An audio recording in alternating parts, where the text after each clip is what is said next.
Hey guys, it's Ryan, and in this video we're going to look at the histopathology of granulation tissue, and especially how to differentiate that from granulomas, because that can get pretty confusing. So here's a picture of granulation tissue. It's a little bit zoomed out, but the point is you can see a lot of the key features of granulation tissue. So first of all, granulation tissue is a sign of healing. Imagine falling off your bike and getting a large scrape on your leg, and then it would bleed, a scab would form, and then if you picked at that scab as it was healing, granulation tissue would be the stuff underneath it. So the soft, bleeding, mucousy, pus kind of tissue underneath the scab. So that's what we're seeing here.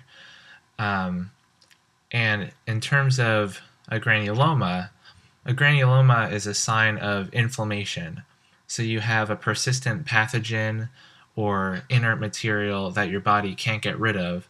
So a bunch of macrophages surrounds it to sort of sequester it from the rest of the body. So they both have macrophages included. They both typically have fibroblasts, but that's about as far as the similarity goes. So back to granulation tissue, it should have three things that we're looking for: lots of capillaries, lots of macrophages, and fibroblasts secreting collagen. And so this example, you can really see the length of the capillaries going from the surface to deeper in the tissue. So usually you don't see them that well, but we can also see capillaries in cross-section. And then we see a lot of mononuclear cells with the little circular nuclei, and then the bunch of collagen all in here, the sort of fibrous material. So here's another look at granulation tissue. It looks a little bit different because it's zoomed in quite a bit.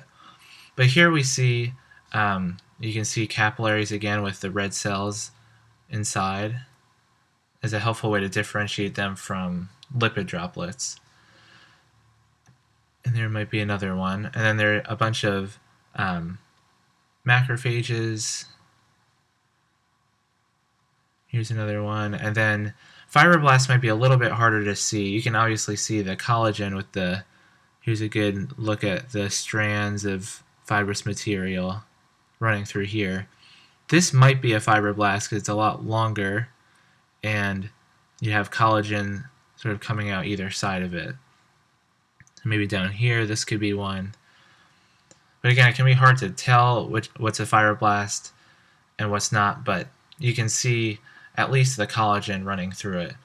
So it's very cellular. You see a lot of small capillaries, and hopefully you can see some fibroblasts with collagen. So now granuloma, you also look for three things.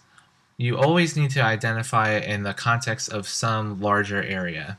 So what I mean by that is you really have to look for this circle shape, this circle outline in the context of some other tissue. Now this is really obvious because it's up against a sea of inflammatory cells. So the pink circle is very obvious. But usually if you're zoomed out, you can sort of locate these circles of granulomas. So if you were really zoomed in and you could only see, this much of the sample, it would be hard to tell what it was. But because we're zoomed out, we can identify that it's a granuloma. Also look for elongated macrophages, which are called epithelioid cells. So you can see this is a good one. Here's a good one. So just a little bit longer than a macrophage typically is. So that's because they're activated and working within the granuloma. And then also the biggest telltale sign, no pun intended, would be the giant cells. And we don't see any here, but they're really obvious to identify. So those are sort of the three things to look for a granuloma. So this next image is really a tricky one, but it has both a granuloma and granulation tissue in it. So if you can, this is a poorly formed granuloma, but you can kind of tell where the circle is. Maybe sort of in this region here. And you can see the giant cell right here, which is really helpful. And we can see a couple elongated macrophages. And you can sort of see a rim of more fibrous material around the outside, but that's kind of hard to tell. But the giant cell really gives it away, so that's a good hint there.